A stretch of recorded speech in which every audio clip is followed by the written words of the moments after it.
Midnight shadows clung to the 10th floor of Kansas City's Hotel President on a freezing January night in 1935. Behind a heavy oak door of room 1046, something unspeakable had taken place. When a bellboy finally turned the handle, what he found would become one of America's most haunting mysteries.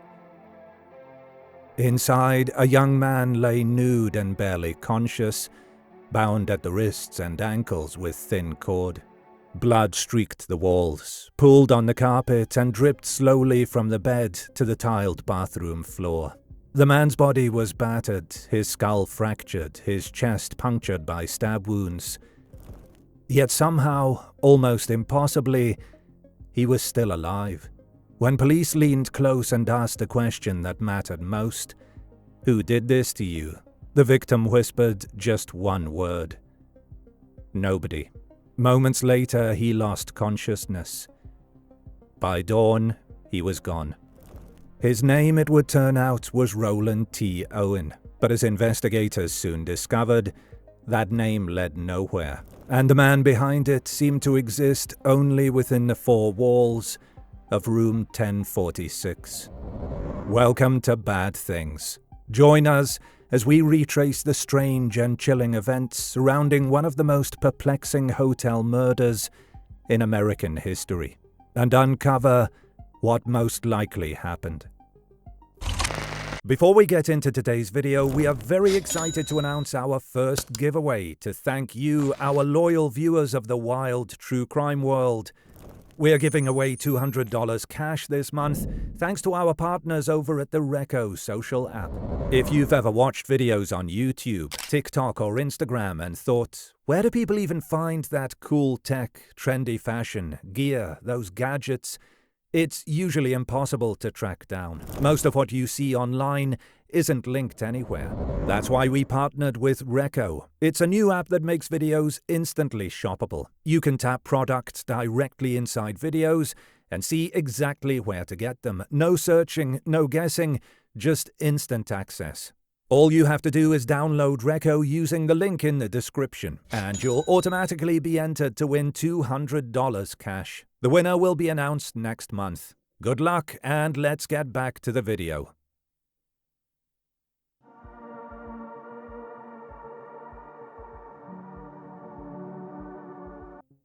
It began quietly on a grey Wednesday afternoon, January 2nd, 1935. Inside the marble-floored lobby of Kansas City's Hotel President, a young man, neatly dressed in a dark overcoat and well-pressed trousers, stepped through the front doors carrying almost nothing at all. He signed the guest register as Roland T. Owen, listing Los Angeles as his home. His handwriting was careful, deliberate, and oddly formal, the kind a clerk might use on an official document. The desk clerk remembered that Owen requested an interior room, high up, one that faced the inner courtyard rather than the street. He explained that he didn't want a view, he wanted quiet. A bellboy named Randolph Probst led him to room 1046. As they rode the elevator, Probst noticed the man's only possessions: a hairbrush, a comb, a toothbrush, and a small tube of toothpaste tucked neatly in his pocket. No suitcase, no coat bag. When the elevator doors opened on the 10th floor, Owen followed silently down the hallway, his expression unreadable. Inside room 1046, the bellboy recalled, the furnishings were sparse: a double bed, a writing desk, a chair, a telephone, and a small stand with a lamp. The window looked not to the streets of Kansas City, but to the dark wall of the opposite wing of the hotel. Probst later told police the man was polite, if distant. He tipped lightly and stood for a moment staring at the wall, before closing the door behind him. That same day, maid Mary Soptic, sometimes recorded as Mary Soptio, came to clean the room. She found the shades drawn and only a single lamp turned on, casting a dim yellow glow across the bedspread. Owen sat in the corner, fully dressed, coat on, staring at the floor. When she asked if she could tidy up, he nodded. "Go ahead," he said quietly. As she dusted and replaced the towels, Owen combed his hair in the mirror. Before she left, he made one small, unsettling request. "Leave the door unlocked," he said. "I'm expecting a friend." Mary hesitated. Something about his tone, or the tension in his face, gave her pause. "My impression of this man," she later told detectives, "was that he was either worried about something or afraid." That afternoon, when she returned with fresh towels, she heard voices behind the door. Two men speaking low and rough. She knocked once. A deep voice she didn't recognize answered sharply, "We don't need any." She left the towels outside the door and walked away, puzzled. Later that evening, other guests on the 10th floor mentioned hearing a man and woman arguing in 1046. Some said the voices were loud, angry, even cursing. Others described it as a quarrel that came and went, interrupted by periods of silence.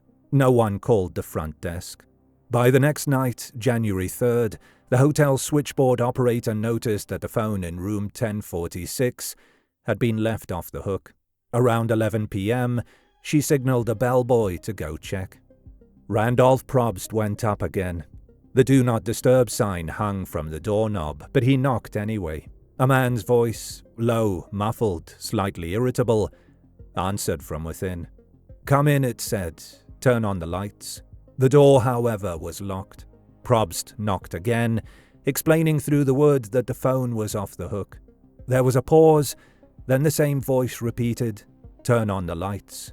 Probst waited, uncertain, then gave up and returned to the lobby, assuming the guest was drunk or half asleep. The phone line remained open. Around 8:30 the next morning, January 4th, another bellboy, Harold Pike, was sent to check the room again. When no one responded to his knocks, Pike used the master key. Inside the room was pitch dark. He reached in and found the light switch, but hesitated. He could just make out a shape on the bed.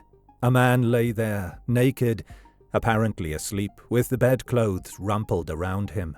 Pike noticed what he thought was a dark stain on the sheets, but in the dim light it looked more like a shadow than anything else.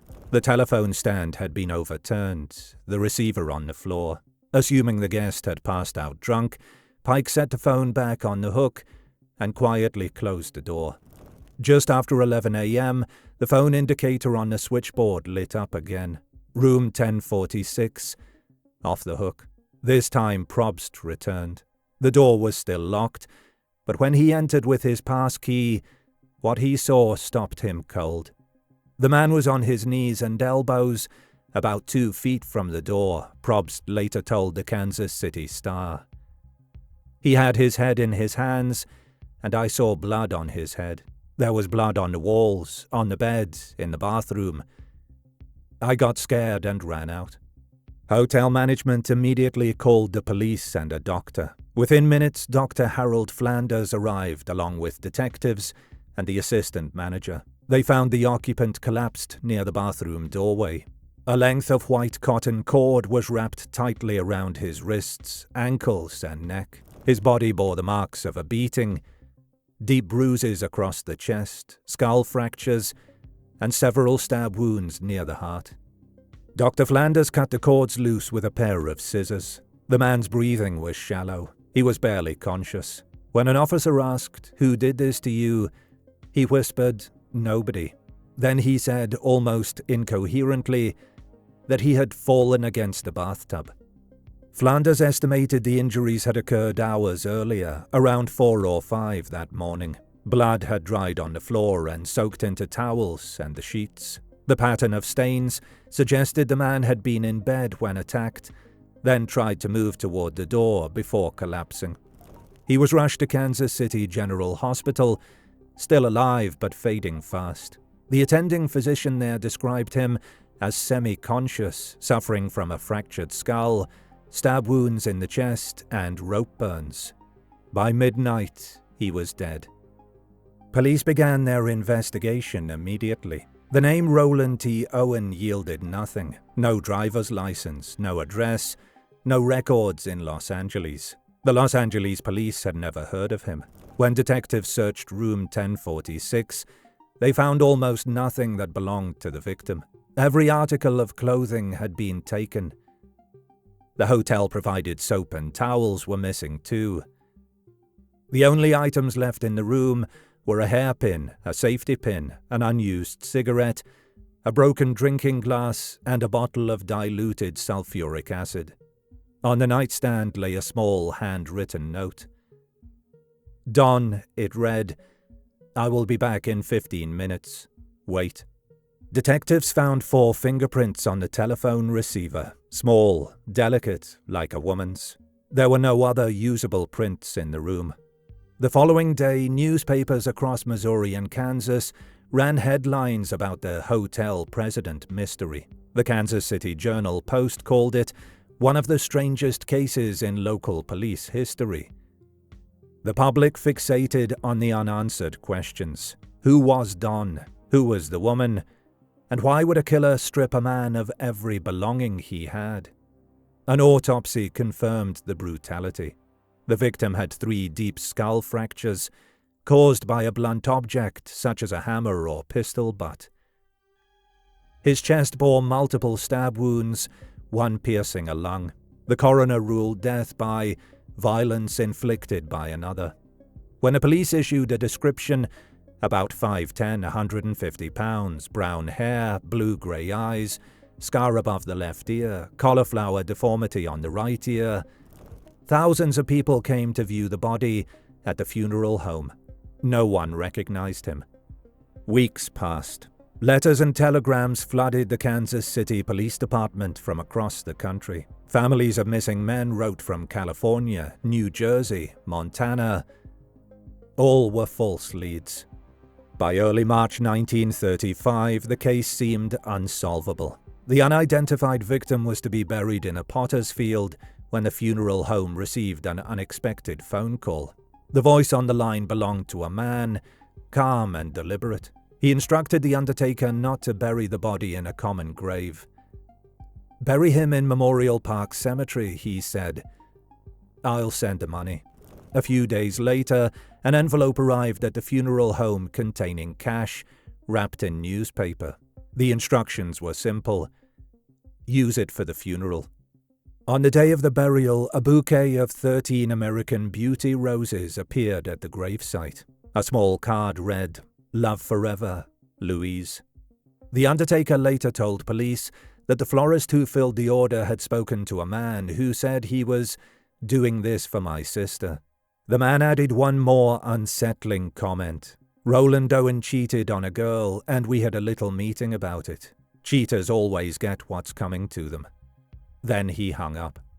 Despite this eerie message, investigators could find no Louise, no sister, and no clear motive. The trail went cold. Over the next year, the case lingered in police files, revived only by occasional tips and magazine stories. Kansas City detectives received dozens of letters from people claiming to know the truth, one blaming gangsters, another suggesting a jealous lover, and still another describing an elaborate spy plot. None led anywhere. It wasn't until more than a year later that a mother in Birmingham, Alabama, came across a crime magazine article about the case.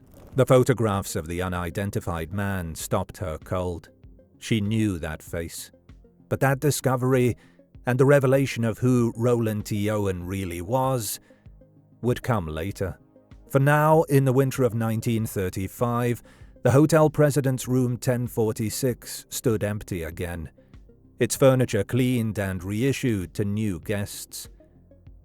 The scars on the carpet were covered, the bed replaced, and in the city's homicide files, one word lingered beside the entry for Roland T. Owen: unsolved.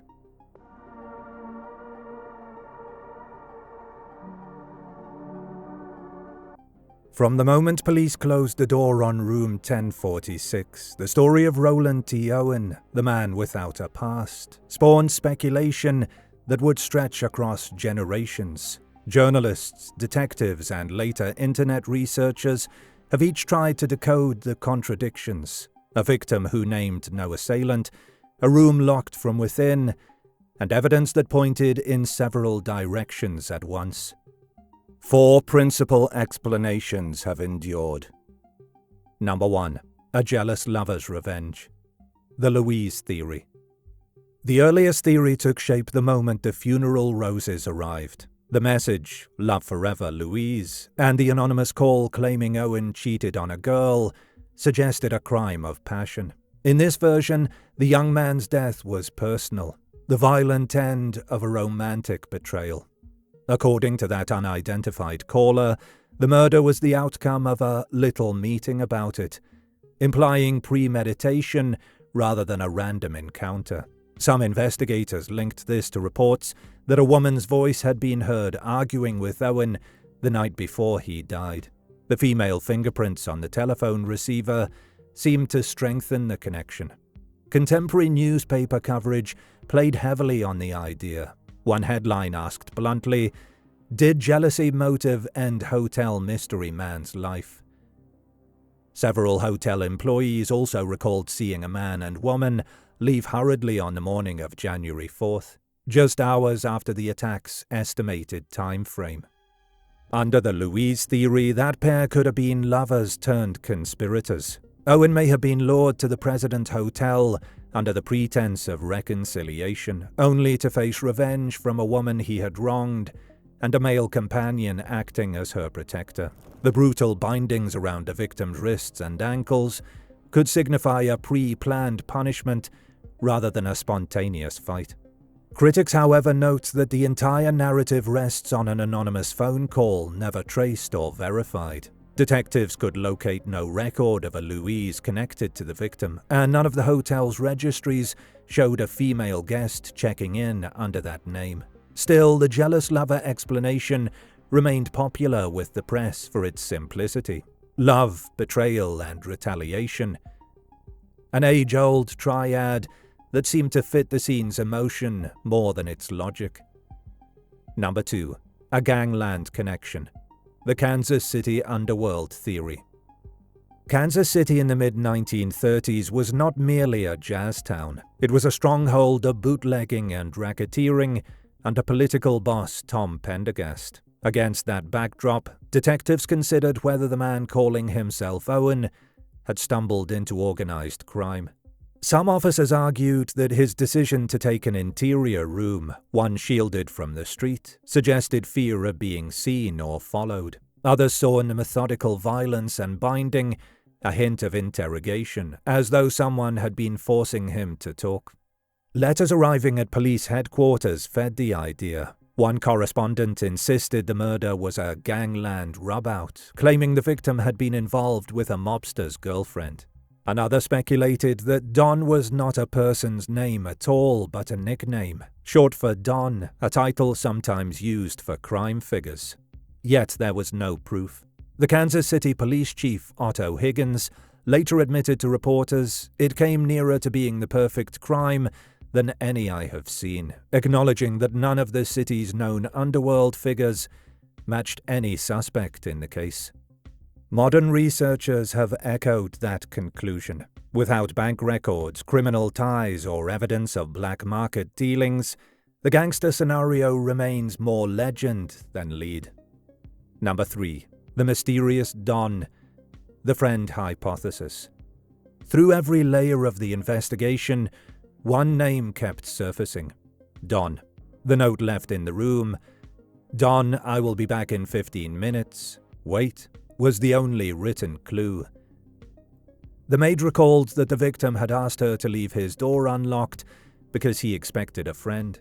And in the days following the murder, detectives traced reports of a man matching Roland Owen's description who had recently been seen traveling with another young man using that same name, Don. From the start, investigators suspected the connection was personal. The door to room 1046 showed no sign of tampering. Nothing had been stolen. Whoever entered that night likely did so by invitation. It seemed that Don was not a stranger at all, but someone the victim trusted enough to meet privately in the early hours of the morning. As police searched across the country, the name gained another, stranger twist. Records showed that a convicted killer named Joseph Ogden had once used the alias Donald Kelso, the same name linked to the companion seen with Owen months earlier. For a time, that coincidence led Kansas City detectives to wonder if the two men were one and the same. But it was never proven. Even then, officers admitted that the evidence was thin, the alias too common, the overlap too convenient. Whether Don was a genuine friend, a chance acquaintance, or an imposter using a familiar name, his presence hovered over every unanswered question. If he existed, he was the last person known to have contact with the victim. If he did not, then the entire case revolved around a name that meant nothing. An invention scribbled on a note before everything unraveled. In the end, Don remained both the clearest lead and the most elusive figure in the file, the visitor who may have walked into room 1046 and vanished into history. Number 4. A hidden life. The secret relationship theory. From the beginning, some detectives were struck by the unusual circumstances of the scene. The victim found completely unclothed, bound and seemingly tortured over hours rather than minutes. To them, the violence suggested a personal or sexual context rather than robbery or extortion. In the moral climate of 1935, police reports avoided explicit language, instead referring to possible improper relations. Several men in Kansas City with known records for crimes against nature were interrogated, one even strapped to a primitive lie detector machine. No charges resulted. Modern commentators have revisited that idea with fewer taboos. Some writers on true crime forums argue that Owen may have been meeting a male partner in secret and that the encounter turned violent. Others suggest he might have been earning money through companionship and was attacked by a client.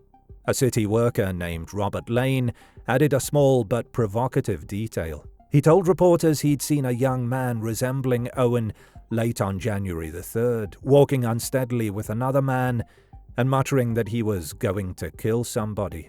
Lane's statement was never corroborated, but continues to feed the notion that an intimate quarrel preceded the violence. As with all other theories, concrete proof is missing. The coroner's report recorded no evidence of sexual assault, and the motive remains conjecture. Still, the secret relationship idea lingers because it touches a theme of hidden identity. Fitting for a man who checked into a hotel under a name that wasn't his. Each theory has its own appeal. The jealous lover explains the roses and the call. The gangster angle suits Kansas City's underworld. The friend fits the note to Don. The alias points to a phantom killer. And the secret relationship theory captures the crime's strange intimacy. Yet none of them solve the riddle outright. Who sent the letters? Who paid for the funeral? Who locked the door from the outside? To find the truth, investigators turned to the evidence that demanded the fewest assumptions. The single thread running through them all.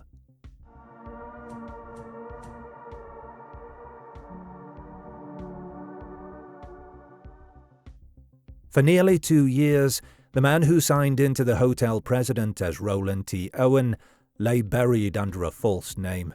When the truth finally surfaced, it came not from detectives, but from a mother hundreds of miles away.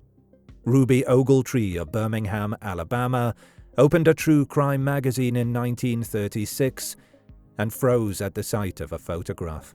The scar above the ear, the shape of the jaw.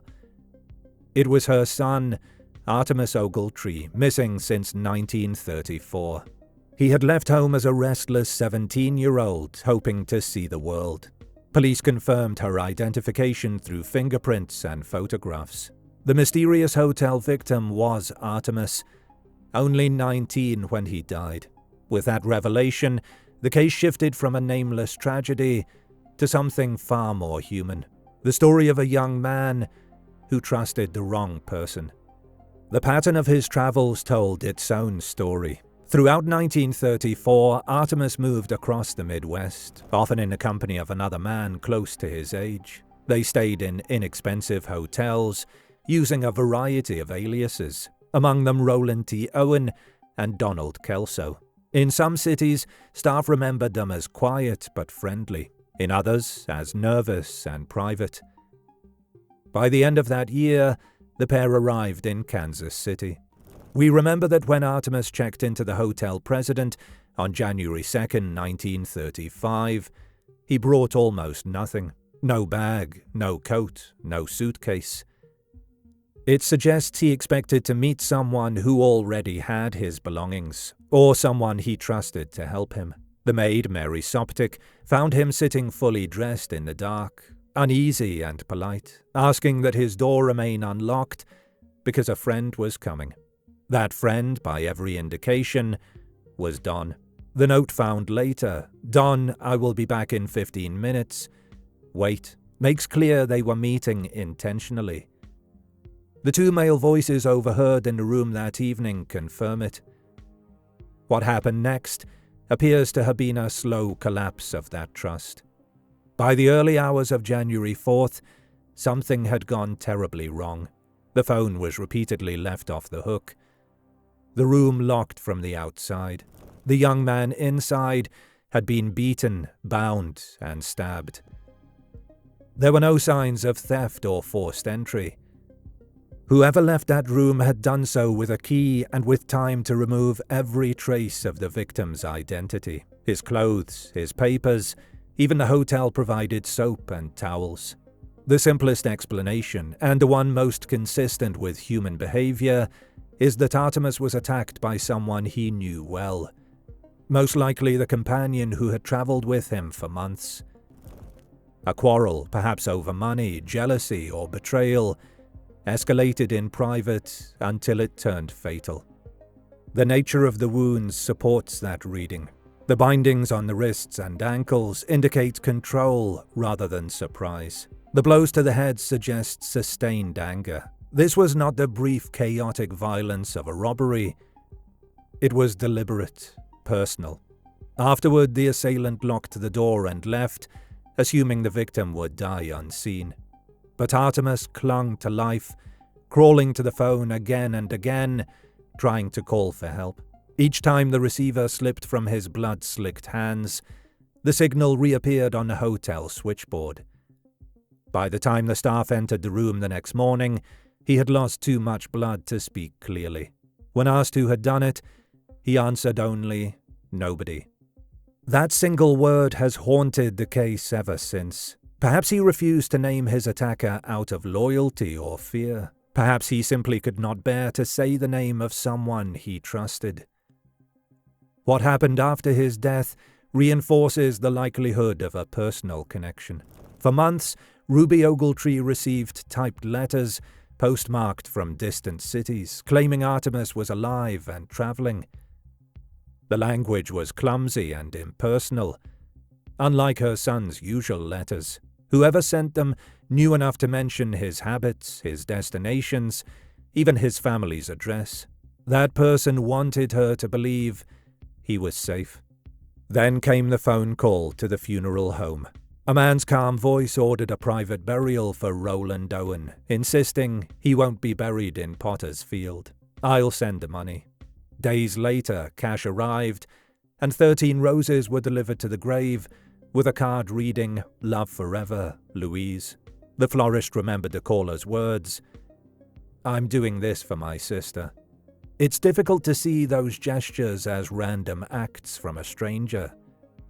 They suggest guilt, familiarity, perhaps even affection. Whoever made that call cared enough to stage a farewell and justify the killing with one chilling sentence: "Cheaters always get what's coming to them." When all the noise of rumor and speculation is stripped away, what remains is a simple human tragedy. A 19-year-old traveler placed his trust in a companion, someone he had spent months beside, someone who shared his secrets and his aliases. In a hotel room meant for rest, that bond turned violent. The killer likely believed the false name and missing clothes would hide the truth forever. For nearly 2 years, it did. But a mother's memory and a scar above her son's ear, brought his story back into the light. Decades later, no one was ever charged, and the true identity of Don was never confirmed. Yet by the logic of proximity, motive, and opportunity, he remains the only figure who fits the evidence.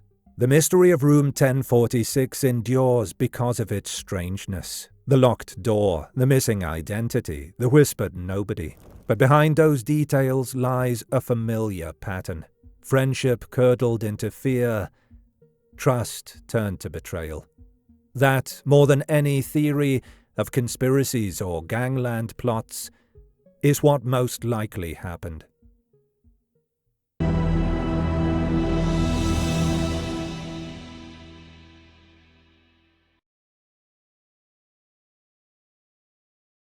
Do you want to bring bad things with you wherever you go? Our episodes are now available as a podcast. Look us up on your favorite podcast app and listen to the most truth-seeking true crime podcast out there.